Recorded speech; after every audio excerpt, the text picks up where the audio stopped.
എത്ര കന്യാസ്ത്രീമാര് ഗർഭപാത്രം എടുത്തു കളഞ്ഞിട്ട് നിൽക്കുന്നവരുണ്ടെന്നറിയാം. ഒരു കന്യാസ്ത്രീ ഗർഭപാത്രം എടുത്തു കളഞ്ഞെന്തിനാണെന്നറിയാം.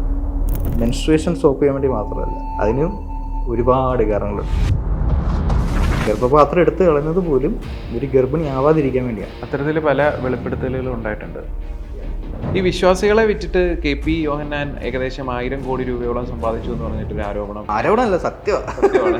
തെളിവ് സഹിതം പൊക്കിയതാ. KP യോഹന്നാൻ പണ്ട് ആത്മീയാത്ര എന്ന് പറഞ്ഞൊരു ഓർഗനൈസേഷൻ സ്റ്റാർട്ട് ചെയ്തു. നോർമൽ പാസ്റ്റ് ആയിട്ടിരുന്ന ഒരാൾ പിന്നീട് ബിഷപ്പായി, പിന്നെ ബിഷപ്പ് KP യോഹന്നാനായി. ഈ പട്ടങ്ങളെല്ലാം കാശ് കൊടുത്താൽ കിട്ടുന്നതാണോ? 3 ലക്ഷം രൂപ. പുള്ളിയുടെയാണ് ബിലീവേഴ്സ് ഹോസ്പിറ്റൽ.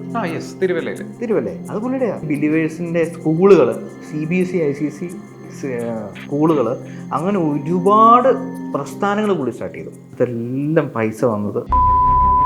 അങ്ങനെ US ഗവൺമെൻറ്റാണ് ഇത് തിരിച്ചറിഞ്ഞത്.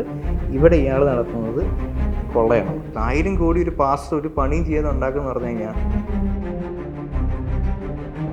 എന്താ പറഞ്ഞത്, മദർ തെരേസ ഇതെങ്ങനെ ഇല്ലായിരുന്നോ? വേറെ രാജ്യത്ത് ഇവിടെ വന്നത് എന്തിനാ?